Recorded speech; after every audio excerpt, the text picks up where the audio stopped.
Boa noite a todos, sejam todos bem-vindos a mais um encontro do curso Série Psicológica Joana de Ângeles, em busca da iluminação interior.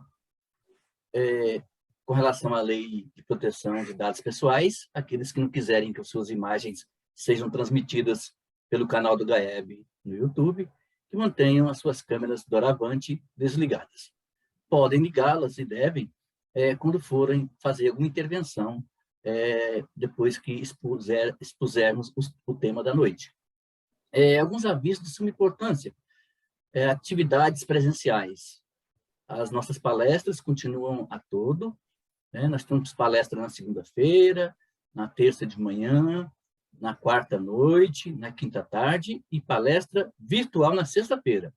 Sempre após a palestra nós temos os passes coletivos e a fluidificação das águas, também coletivas por enquanto. Voltamos, como a maioria sabe, com o atendimento fraterno. Já estamos atendendo nas cabines de tratamento do GAEB. No domingo, nós temos a Mocidade Espírita Rafael Thomas, bem como o grupo de pais da Mocidade, funcionando também presencialmente. A desobsessão, agora, na quarta-feira, está funcionando também. Então, aqueles que quiserem passar pela desobsessão, vão à palestra nas quartas-feiras, e lá, com certeza, os irmãos que estiverem acompanhando-os irão passar nas cabines desobsessivas, e vocês, por sua vez, vão serem agraciados com um tema importante dos princípios da doutrina espírita, logo após receberão o passe e poderão voltar para seus lares. Quanto às atividades virtuais, continuam também a todo. Nós temos, na segunda-feira, o Psicolóquios, com Joana de Ângeles, a partir de 0h. Na quinta-feira, as Histórias da Doris, também a partir de 0h. Na quarta-feira, o Culto Cristão no Lar. E na sexta, as palestras também virtuais.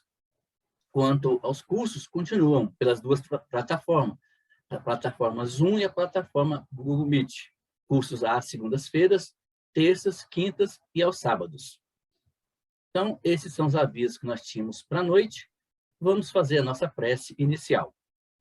Vamos, então, caros irmãos e queridas irmãs, apaziguar nosso ambiente exterior, mas e principalmente nosso ambiente interior, mentalizando a figura meiga de Jesus, rogando a Ele que, através dos seus mensageiros de luz, possa nos nimbar com fluidos balsâmicos, que esses lenimentos possam penetrar as nossas células físicas e perispirituais, levando aos nossos organismos, aparelhos e sistemas harmonia e saúde, para que tenhamos condições de levar a nossa luta, que é a maior luta que nós temos, que é do eu contra eu mesmo, adiante, vencendo os obstáculos com confiança, com fé. Assim, em nome de Jesus, nosso Mestre, em nome da equipe espiritual que sempre tem nos acompanhado, normalmente a equipe da mentora Joana de Ângeles, mas principalmente em nome de Deus, nosso Pai, é que vamos iniciar mais uma aula, mais um encontro do curso da série psicológica Joana de Ângeles, em busca da iluminação interior.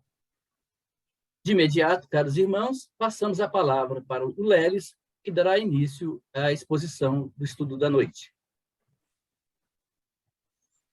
Boa noite a todos, sejam bem-vindos. Então, minha gente querida, vamos começar com a apresentação de alguns slides.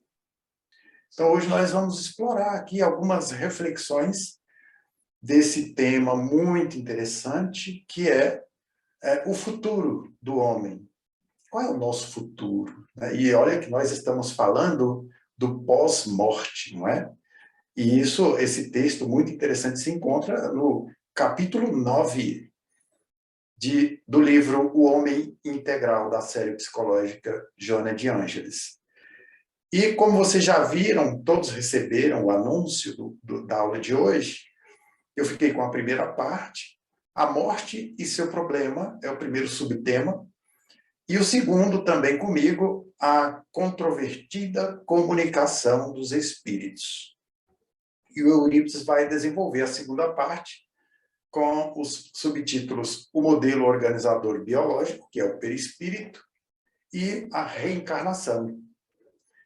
Sigamos, portanto. Vamos lá. Bom, a benfeitora já começa nos alertando sobre a fatalidade biológica, nesse primeiro subtítulo, a morte e seu problema. Ela começa dizendo, a fatalidade biológica, a morte, é fenômeno habitual da vida. E ela continua, na engrenagem molecular, como vocês estão vendo aí, a figura de uma molécula, essa da epiderme, da derme, da pele humana, nós, o tempo todo, expelimos ou deixamos cair ou se desprende de nós células mortas. O nosso sofá, os nossos lençóis, a nossa cama, tudo tem células mortas nossas. É um exemplo.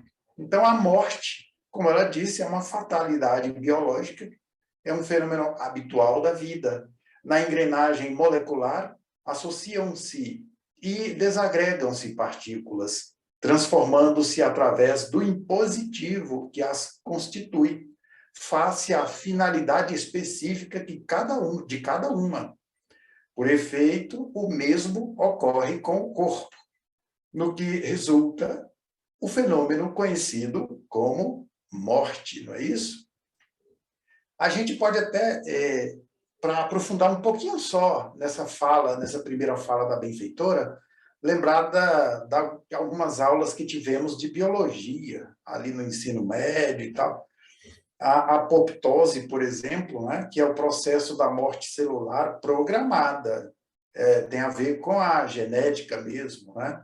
O feto, por exemplo, quando está se desenvolvendo no útero materno, ele tem uma espécie de membrana entre os dedos, como se fosse um pé de pato, né?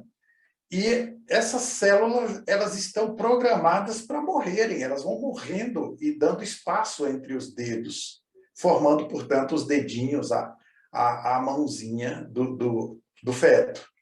E assim vai uma série de outras células que têm função específica, como disse a benfeitora, que vão morrendo.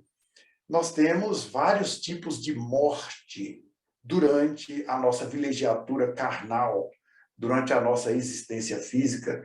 A gente lembra, por exemplo, que no campo psicológico, nós temos diversas mortes. Quando, por exemplo, por ocasião do parto, nós morremos como feto e ressurgimos como um bebê do útero para o berço ou para os braços da mãe. Acabou, né? Aquela vida intrauterina. Ele morre para essa vida e ressurge para outra vida, que é a vida de bebê, os primeiros meses e tal. E depois a gente sabe que é uma sucessão de mortes e renascimentos. Acaba a primeira infância, começa a segunda, depois vem puberdade, e tudo isso representa uma espécie de morte.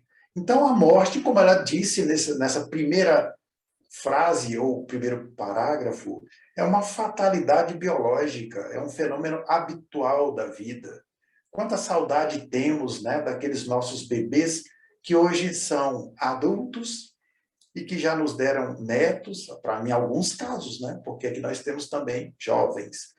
E nós também olhamos as nossas fotos de décadas atrás e percebemos que aquele ser é o mesmo em essência, mas é outra pessoa, entre aspas. Então, o fenômeno da morte é habitual na vida. Mas o homem desinformado, deixa eu ver aqui o próximo slide. Não, ainda não. Desinformado quanto aos mecanismos da forma e da funcionalidade orgânica, desestruturado psicologicamente, o homem teme a morte, em razão do atavismo representativo do fim da vida, da consumpção do ser. Seria aquela crença equivocada do aniquilamento. Morreu, acabou. É algo que, na verdade, não faz sentido. Fica difícil para uma pessoa, digamos, já razoavelmente esclarecida, imaginar-se sem visão, sem percepção alguma, sem nenhum desses sentidos. Eu não me refiro nem aos sentidos físicos, porque eles têm uma maior ligação ao corpo, mas eu me refiro à percepção extrasensorial. A presença, a vibração de outros seres, o pensamento, as emoções, os sentimentos. Como é possível alguém imaginar-se sem essas percepções? Eu, pelo menos, particularmente, não me julgo melhor do que ninguém, mas, desde muito pequeno, eu imaginava como seria não existir. E eu achava impossível, falando de um ponto de vista muito pessoal, né? E aí a benfeitora continua. Em variadas culturas primitivas e contemporâneas, para fugir-se à realidade desta inevitável ocorrência, que é a morte, foram criados cerimoniais e cultos religiosos que pretendem diminuir o infausto acontecimento, escamoteando-o, disfarçando-o, né, ao tempo em que se adorna o morto de esperança quanto à sobrevivência. Em muitas sociedades do passado, era comum colocar-se entre os dentes dos falecidos uma moeda de ouro para recompensar o barqueiro encarregado de conduzi-lo à outra margem do rio da vida. Na Grécia, particularmente, este uso se tornou normal, objetivando compensar a avareza do Caronte, que ameaçava deixar vagando os não pagantes, aqueles que não pagavam, né, com a moeda de ouro entre os dentes, quando da travessia do rio Estige, segundo a mitologia. Nós não esmiuçaremos a mitologia, o mito, esse particular, de que Joana está falando. Mas a gente sabe que a Grécia Antiga tinha muitos mitos que falavam de diversos temas. Neste caso, fazendo referência à morte, eles viam como uma travessia do rio Estige, e havia uma tradição, ou melhor, um padrão dentro desse mito de que a busca era para o esquecimento. Continuemos observando o que diz a benfeitora. Modernamente, repetindo o embalsamamento, embalsamar o cadáver, né? Modernamente, repetindo o embalsamamento em que se notabilizaram os egípcios nas casas dos mortos, busca-se embelezar os defuntos para que deem a impressão de vida e bem-estar, assim, liberando os vivos dos temores e das reminiscências amargas. Todavia, por mais se mascare a verdade, chega o momento em que todos a enfrentam sem escapismo, convidados a vivenciá-la. A morte é um fenômeno íncito, ou seja, faz parte, é intrínseco à vida, que não pode ser desconsiderado. Temos que meditar na morte, no fenômeno biológico que nos liberta para a vida real, para a vida imortal. É o que a benfeitora está deixando bem claro para nós. Neuroses e psicoses graves se estabelecem no indivíduo, cada um de nós, em razão do medo da morte. Paradoxalmente, nas expressões maníaco-depressivas, levando o paciente a suicidar-se, olha aí o paradoxo, levando o paciente a suicidar-se ante o temor de aguardar a morte. Tanto medo da morte que acaba se suicidando para não ter que enfrentar a morte. Paradoxal, não é mesmo? E aqui no próximo slide a gente destaca o trecho. Espera aí, gente, ó, deixa eu ver se são esses mesmos os slides, que eu acho que está trocado aqui. Ah, não, está certo, está certo. Então está aqui. Por efeito, o mesmo ocorre com o corpo. foi o que a gente viu lá atrás. As células morrem, como vocês veem na figurinha, por uma causa programada, tem a ver com a genética. Elas têm uma função específica que elas cumprem no corpo humano e, em seguida, cumprida a sua tarefa, elas têm que morrer. E aí, uma figurinha, uma espécie de meme, né? A tumba da célulazinha que já cumpriu sua tarefa e morreu. E aí a gente lembrou, no slide anterior, que isso acontece, por exemplo, com a nossa pele. O tempo todo nós estamos deixando se soltar, elas se soltam, né, da nossa pele, as células mortas. Continuando. Agora, numa análise psicológica profunda, o homem teme a morte porque receia a vida.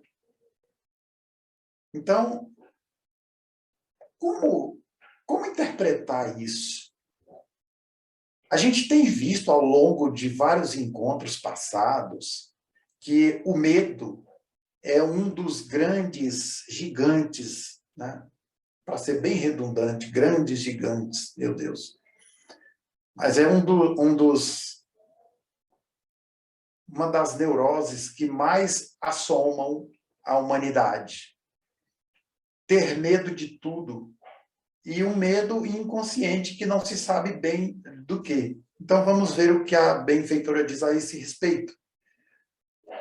Numa análise psicológica profunda, o homem teme a morte porque receia a vida. Transfere inconscientemente o pavor da existência física, inconscientemente, para o da destruição ou transformação dos implementos que a constituem. Tudo aquilo que faz parte da existência. As responsabilidades, os compromissos, as metas, o objetivo a alcançar. Então, tudo que compõe a existência física é causa de pavor para quase todos. E ela continua dizendo, acostumado a evadir-se das responsabilidades, mediante os mecanismos desculpistas, o inexorável acontecimento da morte se lhe torna um desafio que gostaria de não defrontar. Por consciência, talvez, quiçá, de culpa, passando a detestar esse enfrentamento. E aí, lá atrás, ela disse, né, que chega a ocorrer o paradoxo de o indivíduo cometer suicídio, tendo como causa o temor da morte. Então, continuando, aliás, voltando um pouquinho, acostumado a evadir-se das responsabilidades mediante mecanismos desculpistas. Talvez uma tarefa que nos é apresentada, que exige algum esforço, talvez muito esforço, para que nós assumamos um determinado papel na existência, muitos, mas muitos mesmo, se vale desse mecanismo desculpista para fugir, para evadir-se da responsabilidade. Imagina, é a frase, uma das mais comuns, né? Imagina, quem sou eu? Não sou tão qualificado para tal mistério. Procure outro. Eu não tenho as qualidades que você procura. Enfim, é um mecanismo desculpista para não assumir responsabilidades. E a vida é repleta de desafios e dificuldades e de responsabilidades. E aí Joana de Ângeles aborda isso em momento bastante oportuno, né, para nos alertar desses medos, desses pavores, quando ela diz que nós transferimos inconscientemente o pavor da existência física para o da destruição ou transformação dos implementos que a constituem, a começar pelo corpo. O corpo, para a existência física, é o principal implemento. Sem um corpo físico, não há existência física, óbvio. Então, é o primeiro, o principal implemento. para a existência física. Para fugir, mergulha na embriaguez dos sentidos consumidores e das emoções perturbadoras, abreviando o tempo pelo desgaste das energias mantenedoras do corpo físico. Então, nós desgastamos inconscientemente e propositalmente as energias do corpo físico, com talvez a intenção inconsciente de esgotá-lo. O homem, acreditando-se previdente e ambicioso, aplica o tempo na preparação do futuro e na preservação do presente. Entretanto, poderia e deveria investir parte dele na reflexão do fenômeno da morte. Então, nós nos preocupamos com o futuro que a gente imagina como identificados com o corpo, ou seja, aquela aposentadoria sonhada, né? De viagens, nada errado nisso, não é uma crítica. Mas, além disso, para além disso, nós devemos imaginar também o regresso para a vida espiritual, o fenômeno biológico da morte do corpo. Se é biológico, é a morte do corpo. Então, repetindo o que ela disse, para que fixemos essa reflexão. O homem, acreditando-se previdente e ambicioso, aplica o tempo na preparação do futuro e na preservação do presente. Entretanto, poderia e deveria investir parte desse tempo na reflexão do fenômeno da morte, de modo a considerá-lo natural e aguardá-lo com tranquila disposição emocional. Nem o desarranjo ou sequer evitando driblá-lo. Não dá para driblar a morte, né? É impossível. Então, é uma ilusão.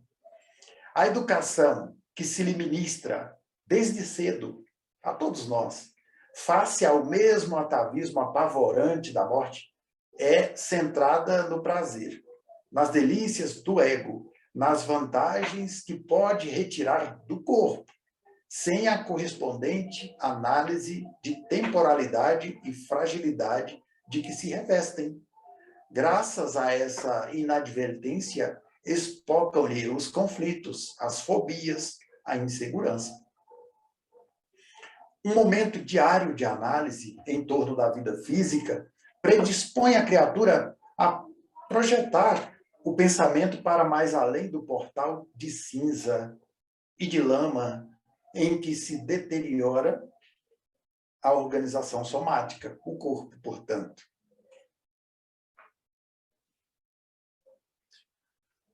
Tudo no mundo físico é impermanente. E tal impermanência pode ser vista sob duas formas: a exterior ou grosseira e a interior ou sutil. Fato é que tudo que nos parece permanente, na verdade, não é. No mundo físico, tudo é transitório. Começando pelo corpo. Muitos de nós nos identificamos com o corpo. Se olha no espelho e faz ali uma interpretação e se vê como sendo aquele corpo. Quando, na verdade, esse corpo ele é plasmado pelo perispírito, que o Eurípides vai falar daqui a pouco, o modelo organizador biológico. Então, o perispírito ele funciona como o modelador? Sim, exatamente. O perispírito tem que dar essa aparência para cada um de nós. A fisionomia, a expressão anatômica, tudo é derivado do perispírito, que, por sua vez, está sob o comando do espírito que somos, a mônada, o ser imortal. E, a partir das conquistas perenes do espírito, elas vão refletir na produção desse corpo. Ele passa a ter um certo comando, esse comando vai se tornando cada vez maior na medida em que o espírito evolui. Então, muitos espíritos de uma certa elevação intelecto-moral, eles já conseguem, inclusive, assumir um corpo com uma certa fealdade, vamos dizer assim, que a gente costuma dizer feiura, né, para se protegerem das tentações mundanas. Porque o espírito mesmo evoluído, ele, quando reencarna, ele está sob a influência da matéria, não é? E quando a gente fala influência da matéria, a gente lembra alguns exemplos. A ação hormonal, por exemplo. No caso do homem, a testosterona, a progesterona nas mulheres e todos os outros hormônios que nos causam a ativação dos instintos mais primitivos. Então, o espírito, sabendo disso, consciente disso, ao projetar uma reencarnação, se ele tiver já mérito e conhecimento para isso, ele vai pedir algumas alterações na sua expressão anatômica, no seu modo de ser e de se apresentar ao outro, para se livrar de certos problemas aos quais ele acha que talvez não resistisse. Então, o mundo é composto de coisas impermanentes. Tudo aquilo que a gente acha que é propriedade e que é nosso no campo material não passa de ilusão. Nada nos pertence, nem mesmo o corpo físico. Nada é sempre igual, embora a aparência que preserva nos períodos de tempo diferentes. Por isso mesmo, tudo se encontra em incessante alteração no campo das micropartículas até o instante em que a forma se modifica. Observe que algumas partes do nosso corpo, elas são totalmente outras em poucos dias, pouquíssimos dias, e varia. O corpo inteiro, dizem, né, os cientistas, que em 11 meses é totalmente outro. As células morrem e outras vêm, e o corpo está sempre em transformação. Então, é isso que a benfeitora está nos trazendo aqui como esclarecimento. A morte, todavia, não elimina o contínuo da consciência após a disjunção cadavérica, a desagregação, né? A decomposição das células, quando o fluido vital abandona o corpo orgânico, é claro, aquele poder de aglutinação é anulado, então as células se decompõem, elas se afastam e vão de retorno ao todo. Isso é decomposição. Só que a consciência não sofre essa decomposição, essa disjunção. Isso é um fenômeno meramente biológico. A consciência, ela prossegue vivendo, prossegue pensando, sentindo, amando, odiando e por aí vai. Se desde cedo cria-se o hábito da meditação a respeito da consciência sobrevivente, independente do corpo, a morte perde o seu efeito tabu de aniquiladora, deixa de ser aniquiladora, odienta, destruidora do ideal, do ser, da vida. Tudo isso cai por terra, porque a gente percebe que o corpo é um implemento, como foi dito no início da leitura, o corpo é apenas um implemento necessário para a existência física. E ele tem prazo de duração. É impossível que um corpo viva mais do que 100 e poucos anos. Né? E já foi muito, né? Passou de 100 anos, já está deteriorando em vida. Então, isso hoje em dia perdeu todo o sentido de que a vida acaba com a morte do corpo. Acaba a existência física, isso apenas. Vamos dar um saltinho aqui. Ok. Onde estamos? Agora a gente vai para a controvertida comunicação dos espíritos. É o segundo subtítulo da primeira parte. O anseio inconsciente pela sobrevivência do ser consciente à morte física abre as portas da percepção psíquica, facultando o devassar das sombras do além. Olha, o desejo, o anseio, a aspiração inconsciente, hein? Nem sempre a gente está consciente de que temos esse anseio. Isso acaba abrindo as portas da percepção psíquica, ou seja, intuição, mediunidade, como a clarividência, a clareaudiência, os sonhos também, os desdobramentos. Isso é causado por esse desejo, esse anseio inconsciente pela sobrevivência do ser consciente que somos. E isso nos faculta, nos possibilita o devassar das sombras do além. Além, né, é algo que às vezes pode parecer muito místico, mas não. É uma questão de saltar, entre aspas, de uma dimensão para outra. A gente se abstrai pela meditação, pelo pensamento, da dimensão física e adentra a dimensão espiritual, a dimensão mais sutil da vida. Então, o além significa isso, né? Devassar o além. Já não aspira o homem sorver a água do Lete, é o rio, né, da mitologia grega, rio Lete, o rio do esquecimento. Então, já não aspira o homem, nós não aspiramos mais sorver a água do rio Lete para o esquecimento. Porém, sondar o que ocorre na sua outra margem, do lado de lá. E é de lá que tem vindo inesgotáveis informações, notícias, desafios novos, todos demonstrando a indestrutibilidade da vida, a sua causalidade e seu finalismo inevitável, a finalidade da vida, da existência física.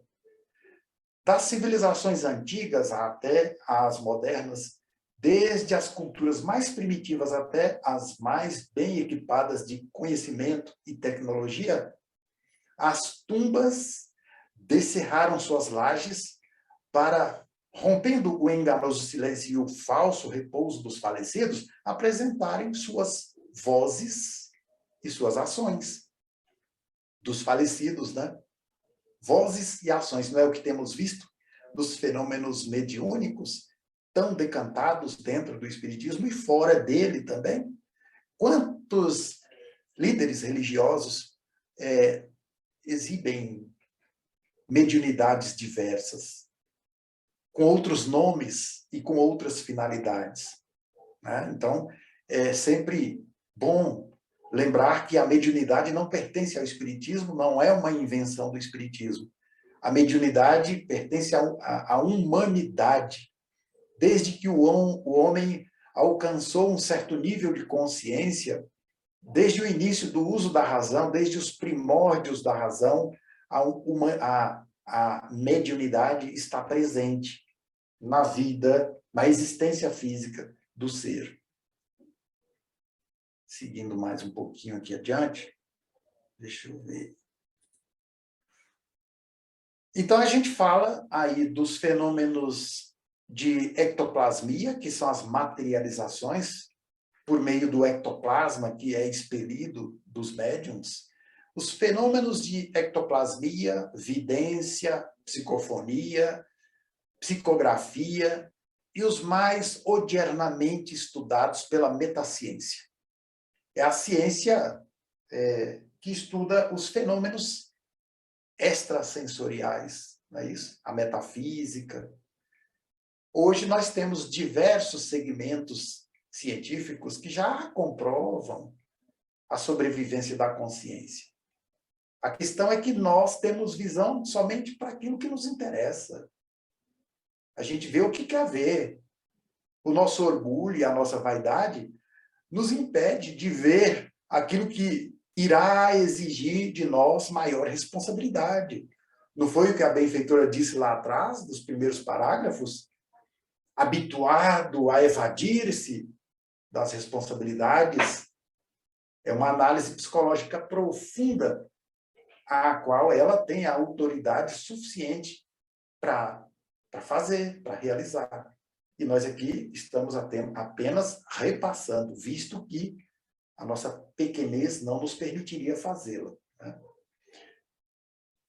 Então, aí a gente falou de alguns fenômenos que a benfeitora já havia dito lá atrás, que, de forma inconsciente, o anseio inconsciente pela sobrevivência nossa, inconsciente, a nossa sobrevivência à morte física, abre essas portas. Que portas? Aí estão elas.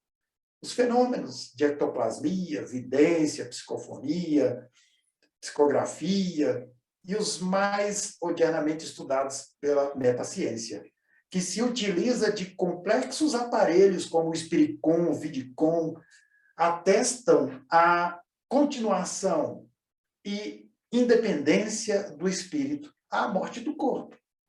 Então, eu gosto sempre de lembrar, porque isso me causa uma profunda alegria. Então, eu gosto sempre de lembrar, não digamos o meu espírito, o espírito do fulano, o espírito de cicrano e tal.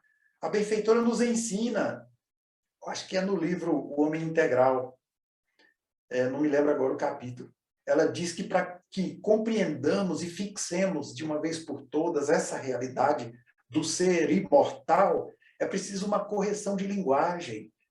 Não é o espírito que pertence ao corpo. Este sim, o corpo, é que é uma propriedade do espírito, uma propriedade transitória, que vai ser devolvida no momento oportuno, que é a morte biológica, a desagregação das células, a decomposição. E aí, a consciência, o espírito, prossegue, segue adiante o seu caminho, vai viver outras experiências agora na dimensão espiritual, como espírito livre, cujo sinônimo é espírito errante, vive na erraticidade, desenvolvendo sua consciência, continuando, né, o desenvolvimento, a expansão da consciência através de outras experiências, agora na esfera espiritual.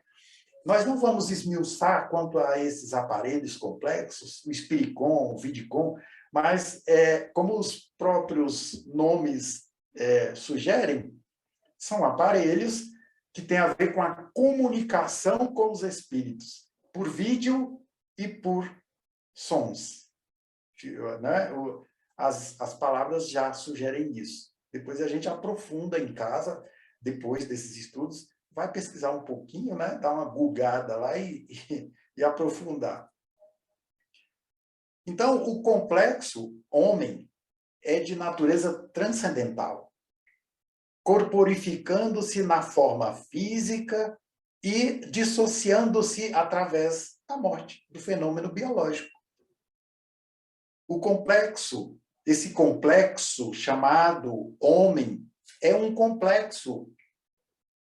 O ser pensante está por trás desse complexo. O ser pensante sou eu, é você.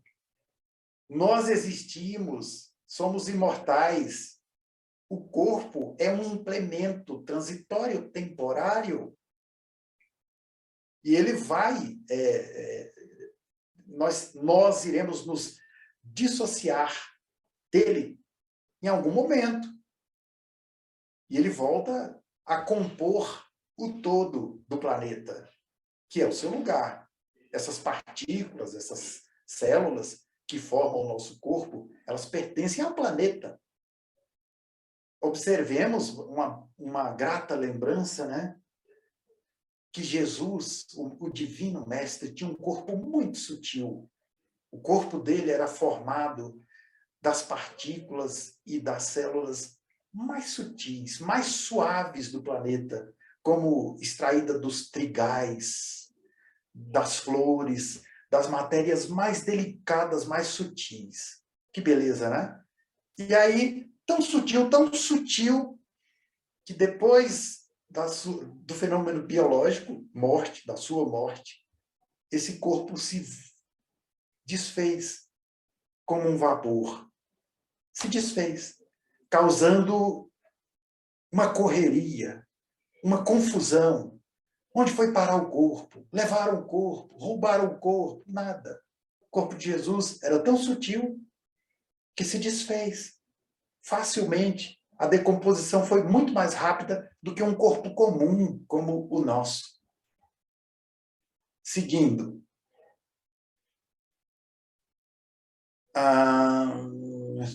Deixa eu ver aqui o próximo slide, o que tem nele. Tá. A vida vem aplicando milhões de anos no seu aperfeiçoamento e complexidades, não se podendo evolar ao capricho da desoxigenação cerebral. É a chamada anóxia cerebral, né? Faltou oxigênio no cérebro por um determinado lapso de tempo, morte certa. Morreu. Então, só isso, para acabar com tudo, para aniquilar um ser, às vezes um gênio que veio com uma missão extraordinária e deixou um legado enorme para o progresso da humanidade. E aí uma simples anóxia cerebral pôs fim naquele ser, aquele ser deixou de existir. Impossível, né? O bom senso se nega a aceitar isso. Não é possível. Então, a gente reforça a ideia do fenômeno biológico da morte física apenas. O ser continua, ele se desprende, necessariamente, obrigatoriamente, ele se desprende. Os laços que o ligam ao corpo físico são rompidos definitivamente, e ele volta a ser um espírito livre. Então, minha gente, eu vou parando aqui com a apresentação dos slides, e agora chegou o melhor momento, que é o de ouvir vocês, os comentários, as correções de algum erro que eu tenha cometido, enfim, o que vocês quiserem. Mariane? Estão me ouvindo? Tá. Agora sim. Esse capítulo, esse assunto de hoje me chamou muito a atenção, porque vem trazendo para a gente vários pontos, né? São vários questionamentos. Então, à medida que eu ia no livro, lia, já vi o que eu tinha marcado, e aí eu pensava nas coisas contextualizadas hoje, e aí eu me lembrei de várias coisas. Eu me lembrei de um filme da Disney, um desenho animado que eu assisti há pouco tempo, eu e minha filha, Encantos, que fala muito dessa questão, né, dos talentos que cada um de nós, no seio familiar, traz, e os rótulos que esses talentos podem também nos aprisionar. Me lembrei agora, na sua fala, de um capítulo do Boa Nova, de Humberto de Campos, que muito me encanta, o livro todo muito me encanta, né? Mas esse capítulo, que é Velhos e Moços. E aí, o diálogo é um belo diálogo. Então, quem tiver, assim, quiser ver esse valor que a maturidade tem para a gente, a cronológica e a espiritual, porque essa é a meta, né? Que eu, hoje, Mariane, avó, com as marcas que o tempo me traz, eu tenho que me sentir à vontade com isso. Vocês até no início da aula estavam comentando sobre essas belezas que a gente tem. E aí a gente tem um contraponto de uma busca, de uma beleza, de uma inquietação, e a gente sabe que quando a gente está buscando externamente, é porque as coisas de dentro não estão sendo olhadas. E assim, é muito encantador isso, e me atrai muito. Outro dia, na terapia, eu falando, e pensando aqui comigo, e falando, falei, gente, por que só agora eu estou obtendo respostas? E aí, na mesma hora que eu verbalizei esse pensamento, a resposta veio. Não é que a espiritualidade está te respondendo agora, é porque só agora eu estou entendendo a resposta da espiritualidade. E isso, para mim, fez uma diferença muito grande, porque dá para a gente a ideia de amparo. Então, várias perguntas que eu fiz ao longo da minha trajetória de adolescente, de mãe, de profissional. Agora eu estou obtendo as respostas. E eu já falei uma vez sobre isso. Parece que, poxa vida, ficou abandonada ao longo desse tempo todo. Não, a gente tem que lembrar que nós somos seres espirituais, nós transcendemos essa noção. Então, essa fagulha de tempo é mínima diante do que do porvir, né? Do que a gente tem. Então, assim, é muita coisa, mas eu também quero ouvir as outras pessoas, então eu paro por aqui. É isso mesmo, Mariane. A gente começa a desdobrar uma série de ideias e remonta à infância, à adolescência, à juventude, as fases de experiência da vida como irmão, pai, mãe, filho. Eu te entendo perfeitamente. É uma inquietação que é típica de quem está realmente em busca de iluminação interior, em busca de expansão da consciência. É isso mesmo. Obrigado pela sua participação. Agora nós vamos, então, passar a palavra para o nosso querido irmão Eurípides, porque ele vai desenvolver a segunda parte, que é muitíssimo interessante também. Fiquem aí. Eurípides, é com você. Muito obrigado, Lelis. Boa noite a todos. Nós não cumprimentamos antes. Vamos, então, desenvolver a segunda parte com vocês, tratando sobre o modelo organizador biológico e sobre a reencarnação. Para tanto, nós vamos compartilhar com vocês alguns slides. Inicialmente, gostaria de fazer algumas considerações sobre o que vamos falar mais adiante. Quando o homem, gente, o homem moderno, passar a considerar a própria imortalidade em face da experiência fugaz do soma, né, do corpo, empreenderá a viagem planificadora de trabalhar pelos projetos duradouros em detrimento das ilusões temporárias, observando o futuro e vivendo esse futuro desde já, empenhado no programa da sua conscientização espiritual.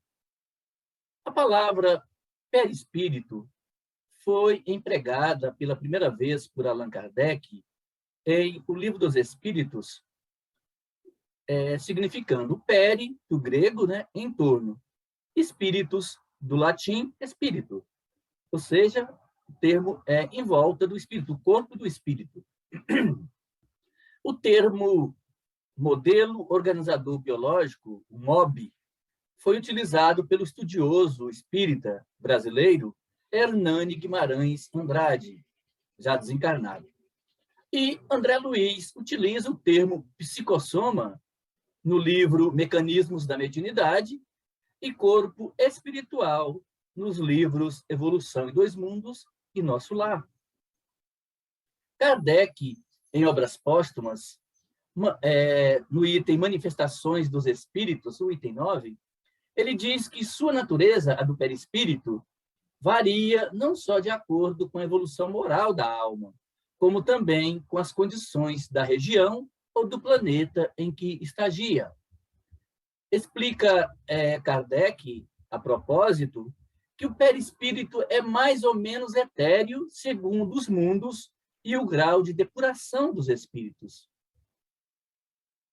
Nos mundos e nos espíritos inferiores, ele é de natureza mais grosseira e se aproxima muito da matéria bruta.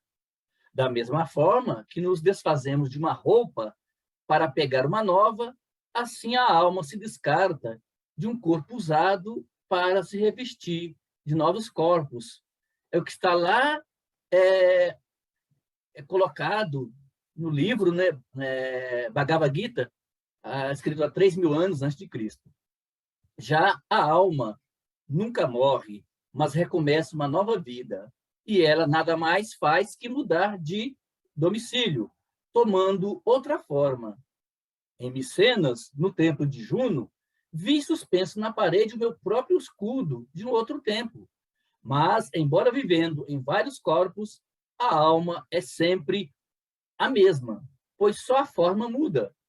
Essa é uma afirmativa atribuída a Pitágoras, no ano, né, que viveu no ano de 572 a 492. Os seres humanos que se apegam demasiado aos valores materiais são obrigados a reencarnar incessantemente, até compreenderem que ser é mais importante do que ter. Essa é uma frase atribuída ao Siddhartha Gautama, o Buda. Já de Sócrates, tiramos os seguintes dizeres: estou convencido que vivemos novamente, e que os vivos emergem dos que morreram, e que as almas dos que morreram estão vivas. E de Jesus, lá no Evangelho de João, no capítulo 3, versículo 3, encontramos: respondeu-lhe Jesus, em verdade te digo, que se alguém não nascer de novo, não pode ver o reino de Deus. Já Plotino, que viveu no século III depois de Cristo, dizia: morrer é mudar de corpo, como os atores mudam de roupa. Estou certo de que estive aqui, como estou agora, 1000 vezes antes, e espero retornar 1000 vezes. A alma do homem é como a água, vem do céu e sobe para o céu, para depois voltar à terra em um eterno ir e vir. Essa frase é atribuída a Goethe. Entrando agora especificamente no item o modelo organizador biológico, Joana de Ângeles, nesse capítulo 9, irá nos dizer: o homem é um conjunto de elementos que se ajustam e interpenetram, a fim de condensar-se em uma estrutura biológica, assim formando, pelo espírito, né, o ser eterno, pré-existente e sobrevivente ao corpo somático, o perispírito, também chamado de modelo organizador biológico, que é o princípio intermediário, né, substância semimaterial, que serve de primeiro envoltório ao espírito e liga a alma ao corpo. Tais no fruto, né, o germe, o perisperma e a casca, segundo nos fala Allan Kardec. E Joana continua: o perispírito e o corpo que é o quê? Que é o envoltório material. Na questão 93 do Livro dos Espíritos, o codificador pergunta: o espírito, propriamente dito, nenhuma cobertura tem, ou como pretendem alguns, está sempre envolto numa substância qualquer? E os espíritos que ditaram a obra responderam: envolve-o uma substância vaporosa para os teus olhos, mas ainda bastante grosseira para nós. Estes elementos, gente, espírito, perispírito e corpo, mantêm um interrelacionamento profundo com os respectivos planos do universo. O perispírito, também denominado corpo astral, é constituído de vários tipos de fluidos, né, energia, ou de matéria hiperfísica, sendo o laço que une o espírito ao corpo somático. Nesse slide, eu trago o exemplo dado por Kardec, lá no Livro dos Espíritos, né, quando a metáfora do abacate, quando ele fala que o caroço, ou seja, a semente ou germe, representa o espírito. Aí o perisperma, a parte comestível, representaria o perispírito. Já a casca representa o corpo. Seria essa a interpretação que daríamos ao que Kardec coloca lá no Livro dos Espíritos.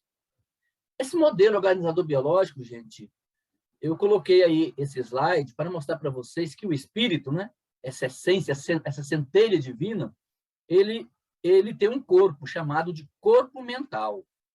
Esse corpo mental, ele é o molde, tá, do corpo perispiritual, que, por sua vez, é o molde do corpo físico, bem como também do chamado duplo etérico ou duplo etero, né? Lá nas obras de André Luiz, você encontra esses termos. Então, nós teríamos, o espírito é formado, basicamente, por quatro corpos. Seria essa aí a visão de Allan Kardec, bem como de André Luiz. E nesse esquema que eu fiz, eu mostro os corpos, segundo Kardec, nós teríamos apenas o corpo físico e o perispírito. Foi o que ele pôde nos dizer no ano de 1857. Já o espírito André Luiz nos fala que nós teríamos o corpo físico, o duplo etérico, o perispírito e o corpo mental, né? Sendo o corpo mental o molde do perispírito, que, por sua vez, é o molde do corpo físico e do duplo etérico. Jorge Andréa, o médico, né, do Rio de Janeiro, ele nos fala que nós teríamos corpo físico, duplo etérico, perispírito, corpo mental e o inconsciente puro. E alguns conceitos orientais dizem que nós teríamos o corpo físico, etérico, astral, mental e causal. Assim, então, gente, o espírito é envolvido por corpos do mais sutil ao mais material. A frequência vibratória de cada um deles está relacionada com a dimensão em que ele está, né, de acordo com a sua necessidade. Nesse slide aí, vocês estão vendo, nós colocamos de uma forma mais didática, né, para dizer para vocês que, por enquanto, nós vamos ficar com esses 4 corpos aí, com base no livro de André Luiz, Evolução em 2 Mundos, lá no capítulo 2, né, quando ele trata do corpo espiritual. Então, vamos ficar com esses 4 corpos, né, o corpo físico, o duplo etérico. O duplo etérico ele serve como se fosse um amortecedor ou amortizador dos fluidos, das energias que vêm do perispírito para o corpo físico, bem como do corpo físico para o espírito, para o perispírito. Então, ele serve de amortizador. Ele amortiza esses fluidos, tá bom? Os deletérios, né? E o perispírito e o corpo mental. Seriam esses os 4 corpos, segundo nos ensinam os espíritos. Multimilenarmente, gente, conhecido, o perispírito atravessou a história sob denominações variadas.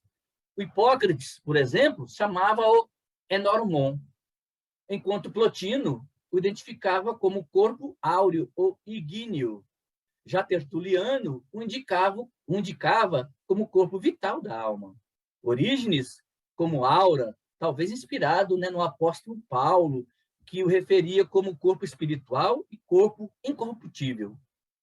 No Vedanta, ele aparece como Manu Maya Kosha, e no budismo esotérico é designado por Kanrupa. Já os egípcios diziam no Ra, o Ka, e o Zen de Avesta apontam como Baodas, já a Cabala hebraica por Roak. E o Eidolon, né? Ele também seria o Eidolon do tradicionalismo grego. Ele seria também o Imago dos latinos, o Ki dos chineses. O corpo sutil e etéreo de Aristóteles, e Confúcio igualmente o identificou chamando o corpo aeroforme. E Leibniz qualificou, o alemão, né? Qualificou de corpo fluídico.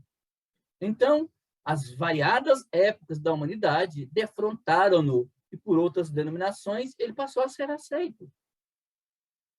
De importância máxima no complexo humano, ele é o moderno modelador biológico, né, que se encarrega de plasmar no corpo físico as necessidades morais evolutivas.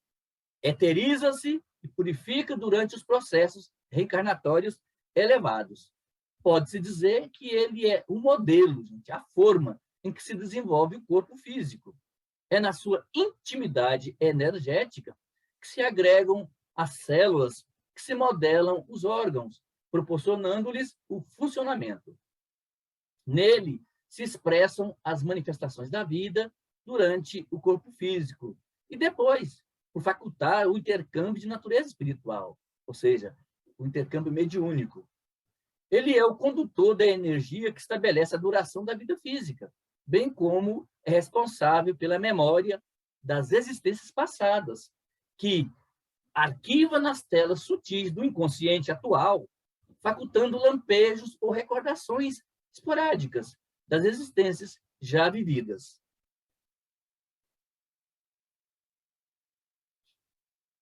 E Joana, nesse capítulo, neste item, continua a nos dizer: na sua estrutura de energia se localizam os distúrbios nervosos, que se transferem para o campo biológico e que procedem dos compromissos negativos das reencarnações passadas. ele, gente, igualmente responde pelas doenças congênitas, né? Aquelas doenças inatas, derivadas, né? Derivada de uma anomalia que o indivíduo porta, muitas das vezes, ao nascer. Em razão de quê? Em razão das distonias morais que conduzem a uma para outra vida, né? Ou seja, não se acaba naquela vida todas as distonias morais, ela passa para a próxima vida, para a próxima reencarnação, porque a vida é uma só. Por isso mesmo, trata-se de um organismo vivo, vivo e pulsante, sendo constituído por trilhões de corpos unicelulares, rarefeitos, muito sensíveis, que imprimem nas suas intrincadas peças as atividades morais do espírito, assinalando-as nos órgãos correspondentes quando das futuras reencarnações. Então, é um veículo sutil e organizador, é o encarregado de fixar no organismo os traumas emocionais, como as aspirações da beleza, da arte, da cultura, plasmando nos sentimentos as tendências e as possibilidades de realizá-las. Graças à sua interpenetração nas moléculas, né, que constituem o corpo, exterioriza através do corpo, os fenômenos emocionais, né, kármicos, positivos ou negativos, que procedem do passado do indivíduo e se impõem como mecanismos necessários à evolução de cada um de nós. Comandado pelo espírito, mediante automatismos nas faixas menos evolutivas da vida, pode ser dirigido conscientemente, desde que se encontre liberado dos impositivos dos resgates dolorosos, né? No processo de aprendizagem compulsória. Quanto mais o homem, gente, se espiritualiza, domando as más inclinações e canalizando as forças para as aspirações de enobrecimento e sublimação, mais sutis são as suas possibilidades plasmadoras, dando gênese, né, origem a corpos sadios, emocional e moralmente. Em razão do agente causal, né, está liberado das aflições e limites purificadores. O amadurecimento psicológico proporciona ao indivíduo utilizar-se das aquisições morais, mentais e culturais para estimular-lhe os núcleos fomentadores de vida, alterando o quê? Alterando sempre para melhor a própria estrutura física e psíquica pelo irradiar de energias saudáveis, reconstruindo o organismo e utilizando-o com sabedoria para fruir da paz e da alegria de viver.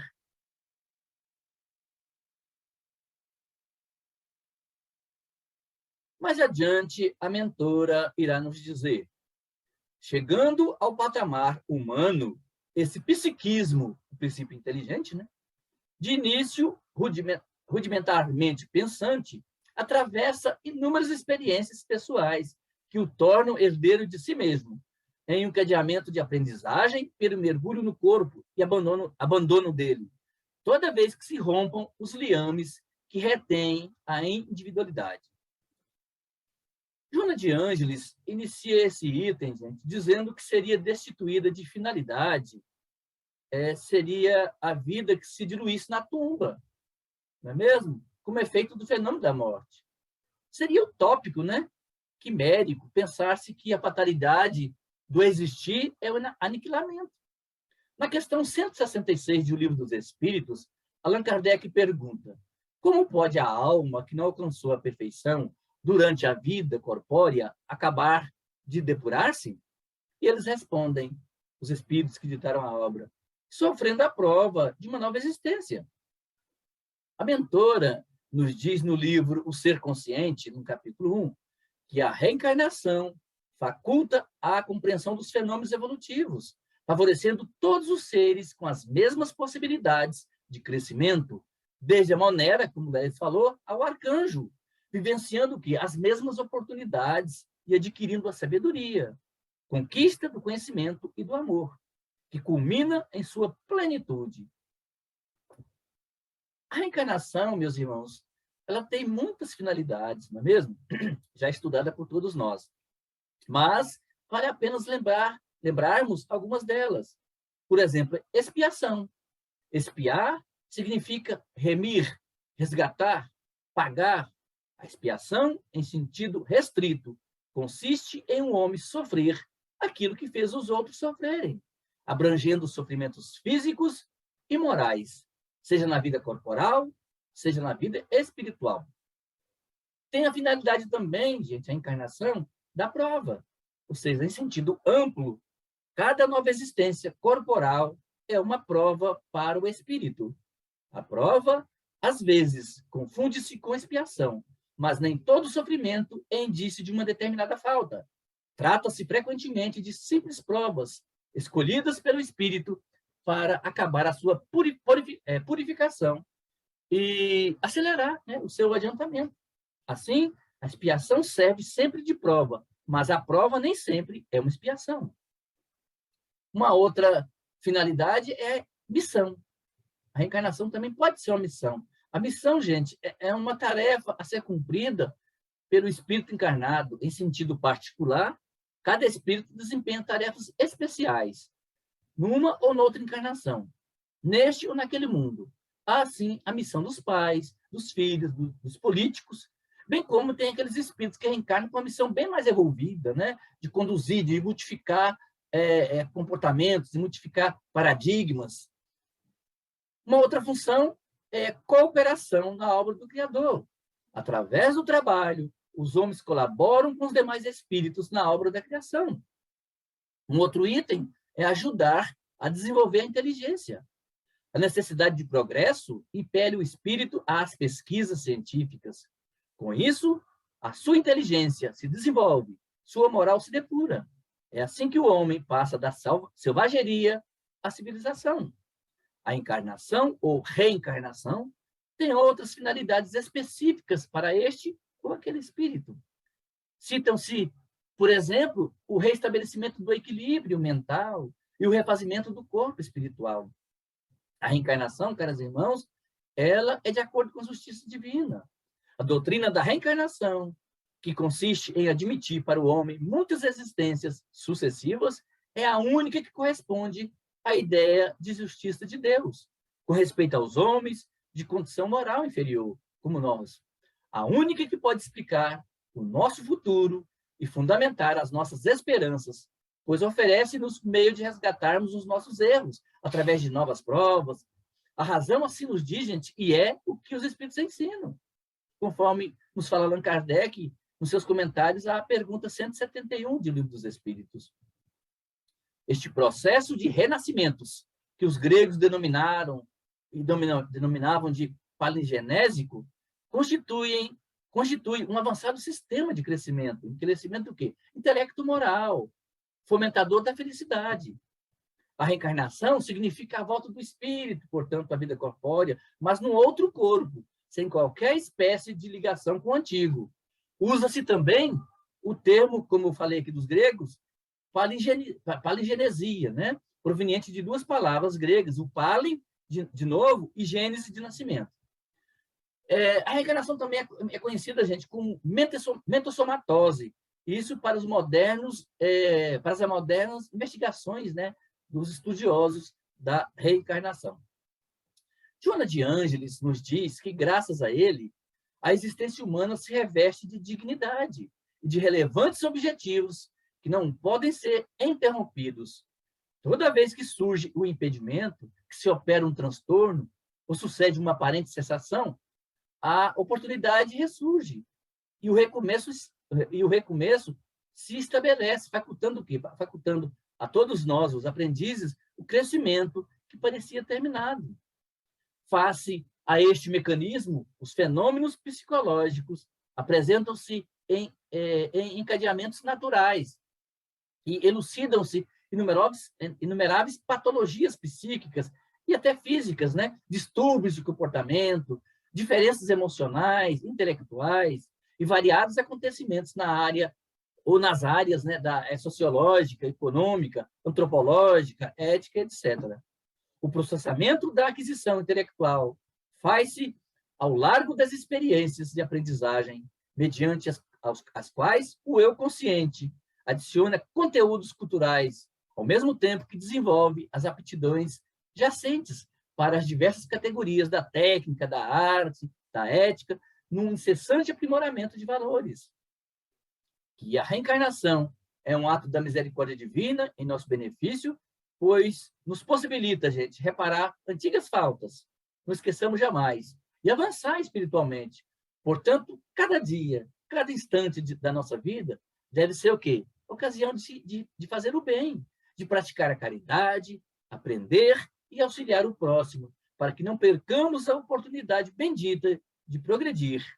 A reencarnação é uma lei natural, portanto, divina, que nos assegura oportunidades constantes de progresso espiritual até atingirmos as condições de espíritos puros, conforme nos fala a questão 170 de O Livro dos Espíritos. E a mentora irá ainda nos dizer neste capítulo e item sobre reencarnação. A genialidade de que uns indivíduos são portadores em detrimento dos limites que se fazem presentes em outros seres do mesmo gene, demonstra que os psiquismos, espíritos, aí expressos, diferem em capacidade e lucidez. Embora herdeiros dos caracteres da raça, aparência, morfologia, cabelos, olhos, etc., os valores psicológicos, intelecto-morais, não são transmissíveis pelos genes e cromossomos. Antes, são atributos de quê? Da individualidade eterna, que transfere de uma para outra existência corporal, somatório de suas conquistas, salutares ou perturbadores. Não há, gente, como negar-se à influência genética, é claro, na evolução do ser. Os impositivos do meio também não se pode negar, dos costumes e dos hábitos. Entretanto, cabe observar que o corpo reproduz o corpo, não a mente. A consciência que só o espírito exterioriza. Nós somos herdeiros de nós mesmos. É importante também não esquecermos do enfoque científico da reencarnação, não é mesmo? O doutor Ian Stevenson.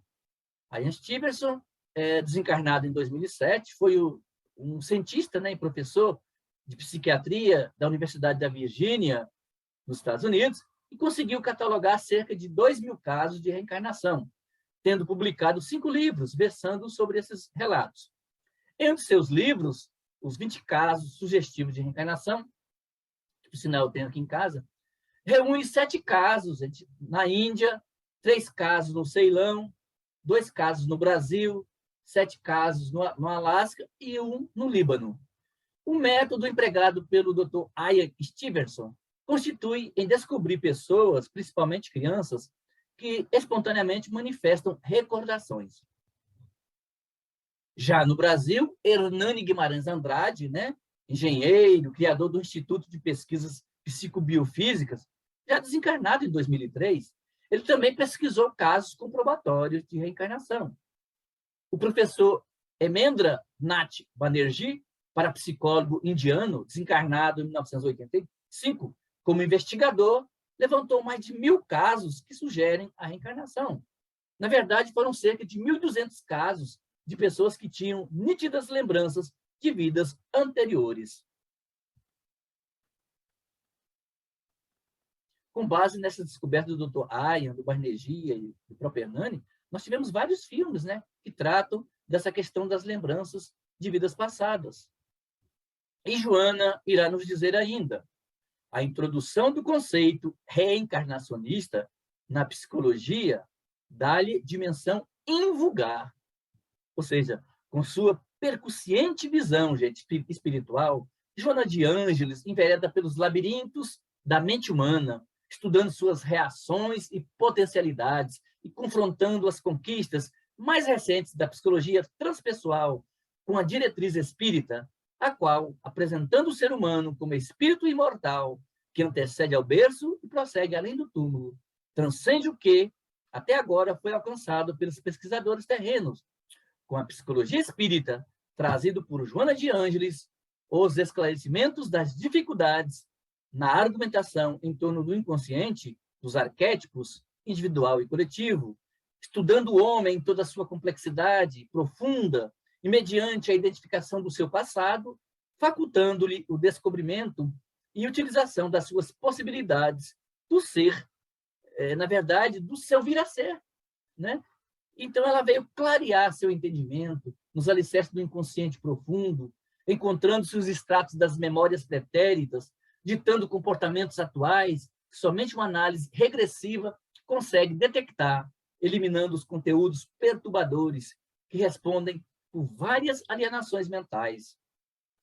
No capítulo dos impulsos e compulsões psicológicas, o passado espiritual exerce uma predominância irrefreável, vamos dizer assim, que leva aos grandes rasgos do devotamento e da abnegação, quanto à delinquência, à agressividade, à multiplicidade de personificações parasitárias, mesmo excluindo-se a hipótese das obsessões.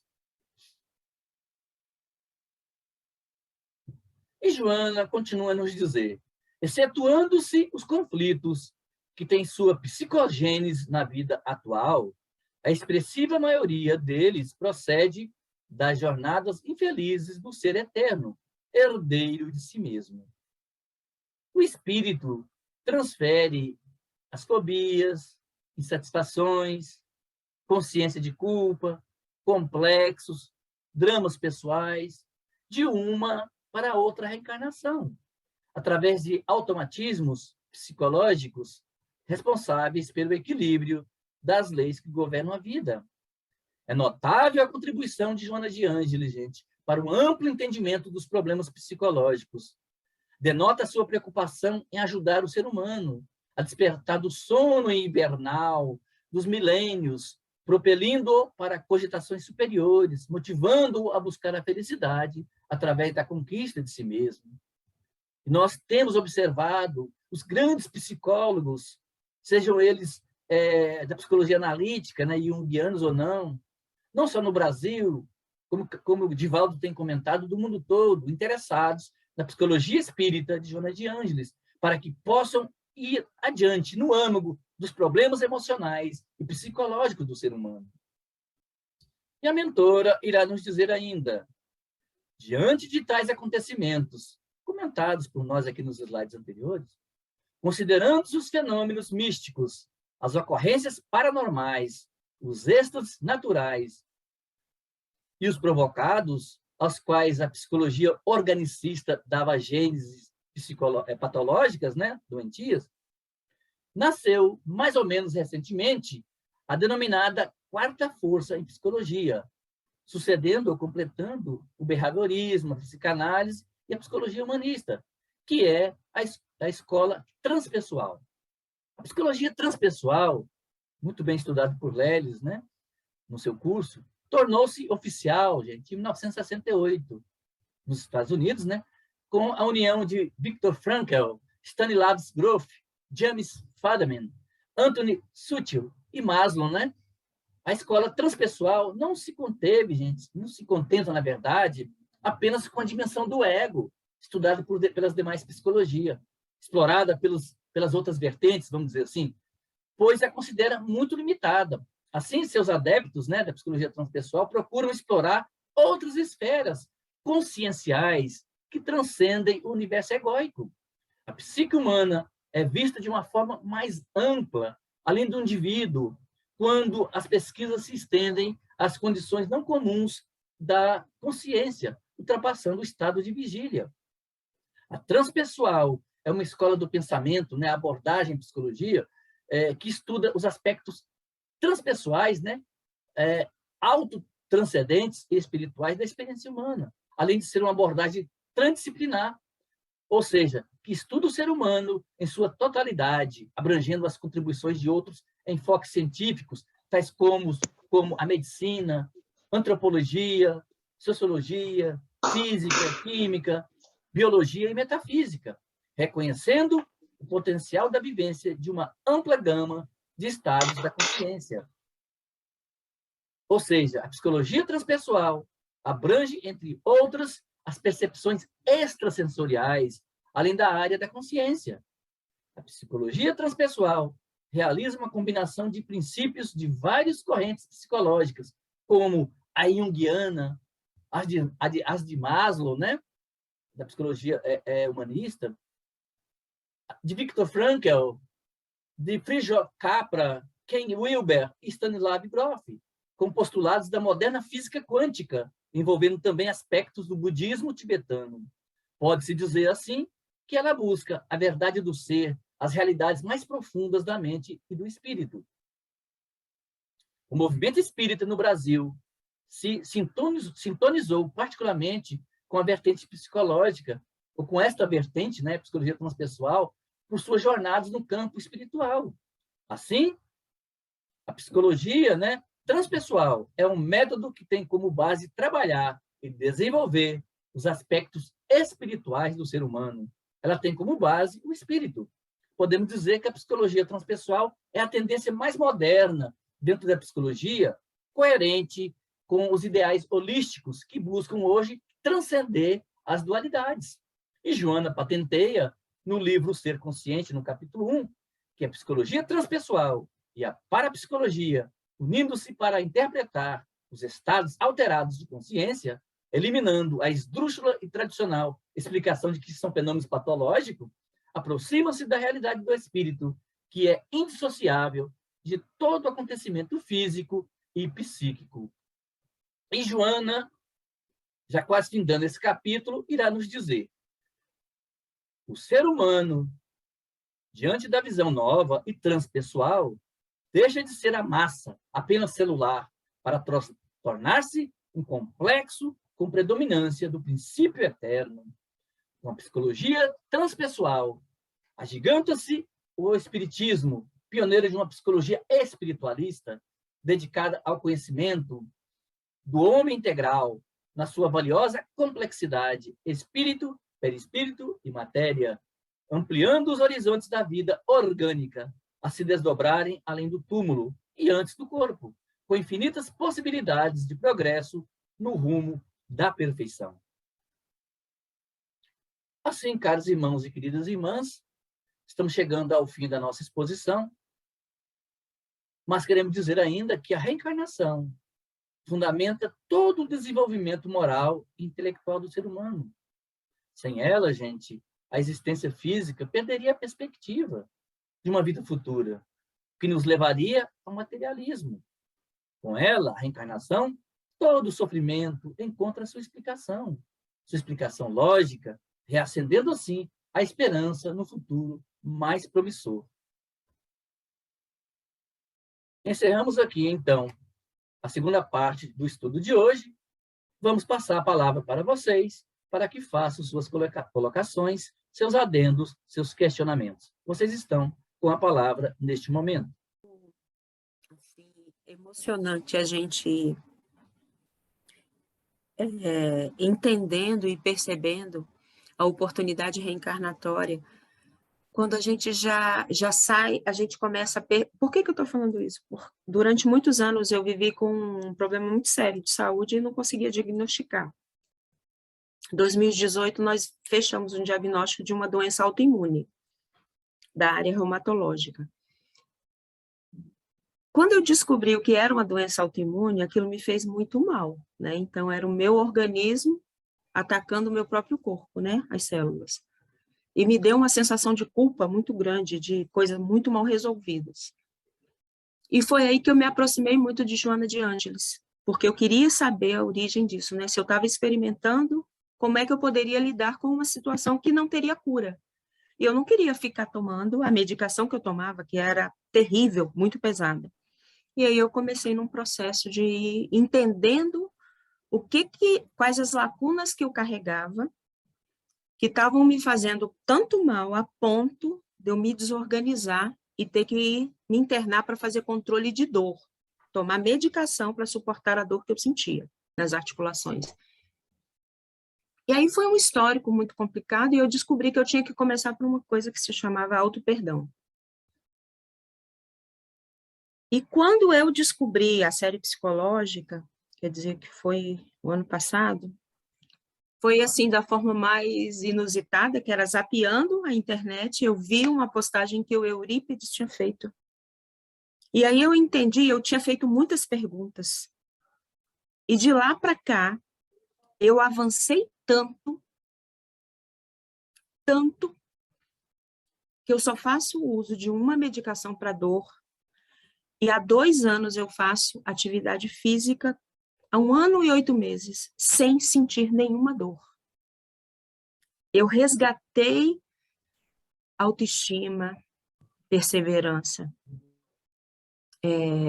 Todo o desconforto que eu senti, foi profundo o desconforto, é nada diante da alegria de viver sem dor, né? E isso porque eu já tinha passado pela fibromialgia, que também está associada a essa situação, então foram anos tateando sem ter respostas. E ouvir vocês hoje e pegar o livro, que é um dos que eu mais... Ele é todo marcado, ele é todo grafado, é todo escrito, é cheio de interrogação, é cheio de situações que eu ainda não compreendo, mas que hoje eu consegui decifrar. Estou na terapia reencarnacionista, porque foi a que me deu, aliás, que está me dando as respostas que eu preciso. Eu já passei por outras que foram importantes, mas me trouxeram até aqui. Então, assim, é uma gratidão que eu tenho e, ao mesmo tempo, uma esperança medonha, assim, gigantesca, né, desse processo de superação das dificuldades que nos são colocadas, né? Emocionante seu depoimento, viu, Mariane? É isso mesmo, a reencarnação nos possibilita isso, né? Encontro de sofrimento, procurando os meios de nos libertar dele, e graças a Deus você os encontrou, né? Então, realmente é um depoimento muito importante para todos nós nesse findar de curso, né? Praticamente, porque na semana que vem será nosso último encontro na sala de aula. O Zé Wilson levantou o braço. Zé Wilson, você está com a palavra, meu amigo? Boa noite a todos. Estão me ouvindo? Estamos. Ah, tá. Primeiro, Mariane, que bom ouvir você, viu? Cobrei outros dias aí que você não sabia que você não estava naquele dia na aula, mas é sempre bom ouvir você, viu? Seus comentários. Segundo, a tua fé tem te curado. É isso mesmo, é o poder da fé. O que Jesus falava há 2000 anos e vem falando ao longo do tempo, nós temos dentro de nós mesmos as ferramentas necessárias para nos tratarmos. Mas o tema hoje, ele fala sobre a morte, a comunicação dos espíritos e a reencarnação, né? Primeiro falando que a morte não é o fim da vida, né? Segundo, a comunicação dos espíritos, de que eu lhes enviarei um consolador, já prometido por Jesus, né? Que não nos deixaria desamparados. E a reencarnação, que é o retorno, a possibilidade do restabelecimento do equilíbrio que nós tiramos e possibilidade de crescimento de cada um de nós. Se o espiritismo não existisse, o conhecimento dos fenômenos espíritas não existisse, nós teríamos que inventá-lo. Porque o que dá sentido à vida é exatamente a possibilidade de nós termos razão para entender os problemas e as problemáticas da vida. Como se explicaria se não fosse pelo fenômeno da reencarnação, da morte, da transmigração dos espíritos, uma criança recém-nascida com problemas cardíacos, problemas graves? Como se poderia conceber que um espírito mau tem saúde e outro que é um espírito de uma pessoa boníssima passa por dificuldades de saúde gravíssima? Como entender isso? Onde estaria a justiça divina, a justiça de Deus?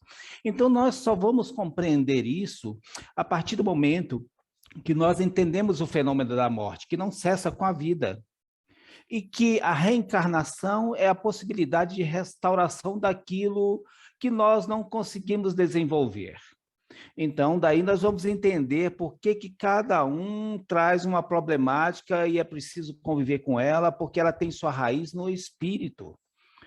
E nós, como somos herdeiros de nós mesmos, nós carregamos para onde formos as nossas heranças, né? O nosso tesouro. Então, o que foi falado aí da transmigração dos espíritos que foram lá do Egito Antigo, da Grécia e tudo, porque o conhecimento da vida futura existia, sempre existiu, mas ao longo do tempo ele foi obscurecido pelas religiões como fator de dominação pelo clero, pelas demais dominações, como um poder centralizado. E isso fez com que muitos desses conhecimentos ficassem aplacados, até obscurecidos para com o povo. O Espiritismo, ele devolve isso a cada um de nós. Ele nos traz aquilo que é nosso, né? Esse conhecimento que nos possibilita ter uma visão ampliada de quem somos, o que fazemos aqui e para onde vamos. E aí nós temos a possibilidade de programar as nossas existências. Hoje já se fala muito em programar as existências, porque nós podemos programar, assim como nós programamos para fazer um determinado curso, daqui a 5 anos eu quero isso, eu também posso programar as minhas existências, né? Pelas minhas ações, isso já é uma programação. Então, à medida que a gente vai se conscientizando disso, à medida que nós vamos nos espiritualizando e domando as nossas más paixões, porque nenhum de nós está aqui, pelo menos acredito eu, muitos de nós aqui transitamos por experiência, mas eu realmente eu não vim como missionário. Isso com certeza eu posso, sem sombra de dúvida, afirmar para vocês.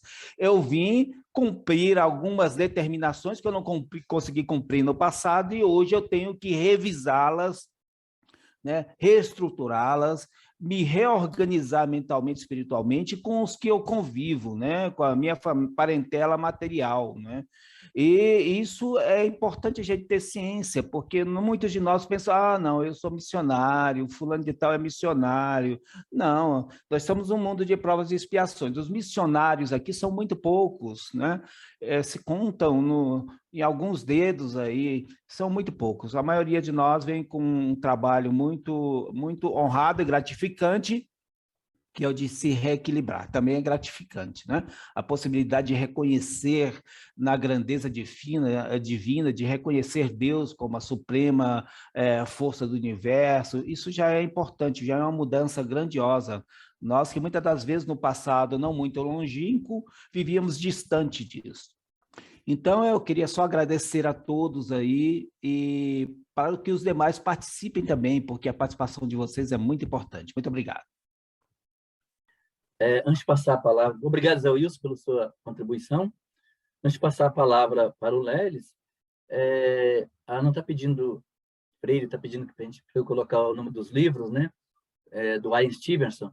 Depois eu vou colocar lá no grupo, tá bom? Tanto no social como no restrito. Então, gente, se não tiver mais ninguém para comentar o trecho desenvolvido por nós, vamos repassar a palavra para o Lelis, para que ele faça as suas considerações finais e a prece de encerramento do nosso encontro. Com você, Lelis. Obrigado, Eurípides. Então, vamos apenas agradecer a companhia tão benfazeja, tão nobre, dos benfeitores amigos, prepostos do Cristo Jesus, o Mestre Divino, o médium de Deus para a humanidade. Hoje nós tivemos a grata satisfação, mais uma vez, de trazer reflexões que estão nos livros da série psicológica Joana de Ângeles. Nada aqui nos pertence. Nós buscamos aprofundar e entender e compartilhar. O mesmo que cada um dos participantes faz também. Aqui é uma troca. E é muito bom, muito gratificante a gente ouvir esses comentários tão profundos. Isso estimula a todos nós a continuidade do estudo, da reflexão e, sobretudo, da aplicação desses conhecimentos em nossas vidas, em nossa experiência física. É sempre bom distinguir uma coisa da outra. A nossa existência física, a nossa experiência corporal no mundo físico e o retorno à vida. A vida é uma só, de fato. Sim, muita gente diz no outro sentido, mas num sentido bem mais elevado, a vida de fato é uma só. ela é infinita, eterna, mas as existências físicas são muitas. Quantas forem necessárias para alcançarmos a perfeição? A perfeição relativa, porque a perfeição absoluta é do Criador, só a Ele pertence. Então, meus amigos, lembremos de Jesus, o Mestre Divino, o modelo de perfeição que Deus colocou em nosso caminho, nos guiando para chegar ao mesmo ponto em que Ele se encontra.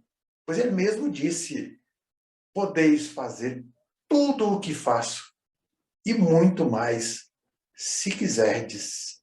Então vamos querer, estamos querendo, e vamos prosseguir juntos. Vamos então fechar os nossos olhos nesse momento,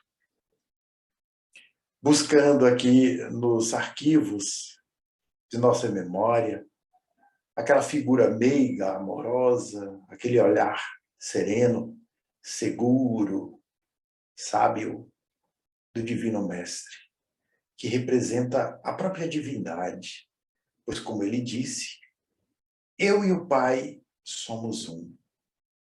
E como médium de Deus, ele tem a mais elevada autoridade para se dizer emissário do Criador, nos trazendo o Evangelho de luz que nos conduz pelas existências, experiências físicas, terrenas, que nos propicia esse avançar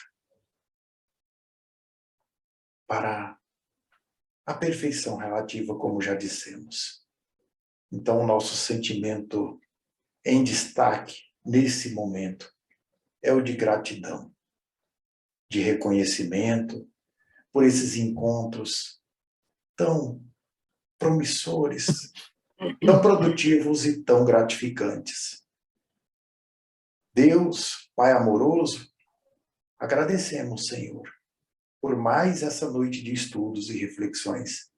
Que essas reflexões permaneçam conosco, nos inspirando, nos auxiliando a caminhar seguros com a visão espiritual canalizada para o objetivo da existência e que possamos alcançar o êxito sob a vossa inspiração, agora e sempre. Que assim seja.